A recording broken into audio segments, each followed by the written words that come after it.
marketing. So these tastes and preferences, different fads, or just different awareness of things are going to cause demand to wax and wane.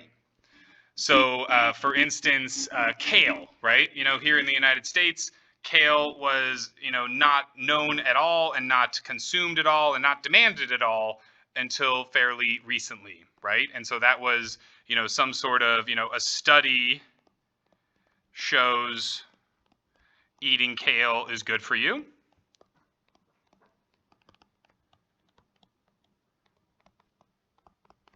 Got our price over here, our quantity over here. We've got our downward sloping demand curve. Actually, sorry.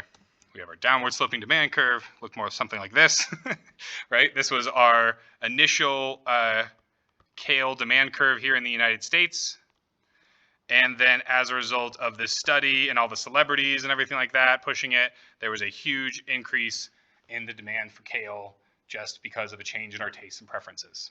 So usually this has to do with, a news story or a celebrity endorsement or so on and so forth, right? But it also could be, a fad, right? Fads definitely, take schools and communities by storm, right? What was one of the big fads when you all were growing up? Like for me, it was like Tamagotchi and Pokemon, like on the Game Boy, and then Pokemon cards. Like, what were the big fads that you had to have? Nothing? I guess you all have phones, so you're just like digitally TikToking and stuff, right? A DS. Okay, so there was a fad where everyone had to have a DS. Cool. Thank you. All right, next one. Now we're getting into the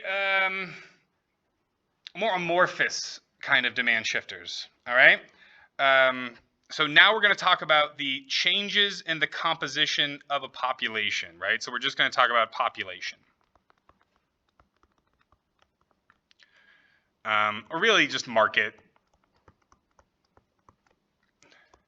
And so this is just the notion that, as your population increases, your demand is going to shift outwards. So the reason for this is because ultimately, what are these demand curves but the summation of each one of our individual demand curves? So this is Bob's demand for hot dogs. This is Kathy's demand for hot dogs. This is my demand for hot dogs. Right? Let's say that we just had 3 people in this particular economy, right? If at the price of $2, Bob was willing to buy 2. If the price of $2, Kathy was willing to buy 1. And if the price was $2, I was willing to buy 3. What is our total market demand at the price of $2?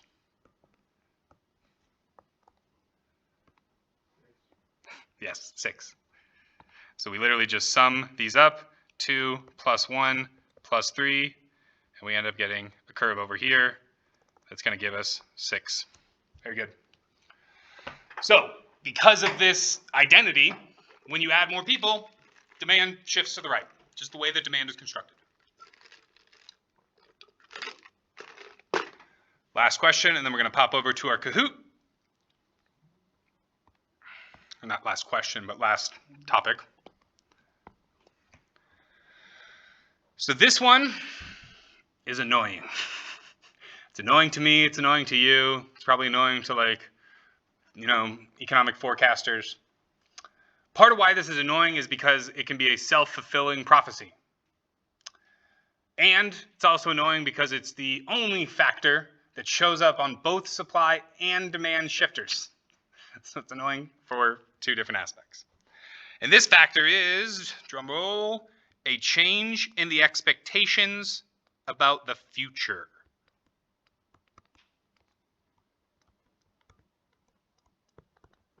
I guess that's kind of redundant because can you expect something that's not in the future? can't expect. You could expect that you have a job and then you don't have that. Thank you. Okay. Well done. Well done.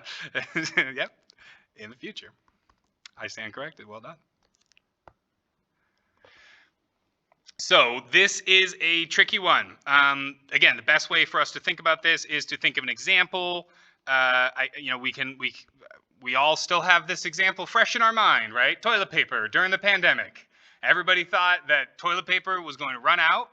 And so as a result, there was an expectation in the future that toilet paper was going to be gone. And so the demand for toilet paper, skyrocketed, right? There was a huge shift rightwards in the demand for toilet paper because during COVID, people thought everything would shut down. The shutdown would mean no toilet paper produced anymore. And then I know that some people are like, why toilet paper? Like, why not other stuff? And it's like, well, toilet paper, it was toilet paper and it was canned goods, right? One of my favorite podcasters did this thing like a year and a half into the pandemic, and it was like, show us your canned goods and the dust that's like gathered on your canned goods, because we all went and panic bought all these canned goods and like nobody ended up needing them or using them, right? Like you could still buy fresh meat and fresh, and frozen stuff, right? Like it's like, but at that time we were all freaked out in the news, everything was so uncertain. And part of this too is the herd mentality, right? We were seeing other people on the news going to get toilet paper and freaking out that there was no toilet paper, which in turn caused you to go out and buy extra toilet paper, even if you already had toilet paper. The other thing that was going on with this whole toilet paper catastrophe was there are two different types of toilet paper factories, right? Like there's the type of toilet paper factory that makes the giant wheels of toilet paper that are in the toilets in Burkheiser, right? The like office toilet paper, which is that crappy like 2-ply, like barely paper toilet paper, right? And then you got the actual like home toilet paper that's on the smaller rolls and is usually much more, cushiony and just better off, right? Well, when all the offices shut down, think about like if you had a family of 4 kids and 2 adults working the whole time, that's a lot of bowel movements that are happening at home that used to happen at school or at work, right? So like the amount of actual demand for bathroom accessories, right, toilet paper, did increase for some of these people, right, some of these places because of that shift.